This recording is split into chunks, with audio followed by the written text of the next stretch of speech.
Hey, wir sind Louis und Steffi von Komme Fast To und die letzten 2 Jahre sind wir mit unserem Camper durch alle Länder in Europa gereist. Da taucht das eine oder andere kleine Problemchen auf. Wir fanden viele Lösungen und da ziehen wir euch heute mit ein.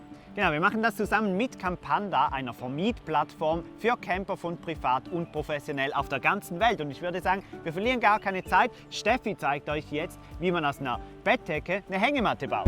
Los geht's! Alles, was ihr für diesen Hack braucht, ist ein Bettbezug und 2 Stück Seil. Ihr faltet den Bezug auseinander, nehmt jeweils die gegenüberliegende Ecke und das Seil. Jetzt macht ihr hier einen Knoten rein. Der muss schön fest sein. Kann man dann auch mal ein bisschen ziehen. Gut. Das Seil.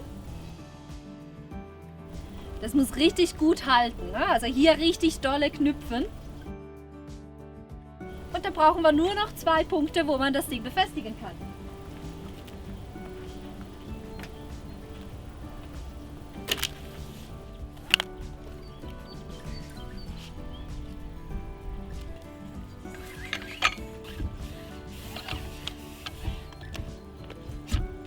Das war's auch schon. Zeit zu genießen.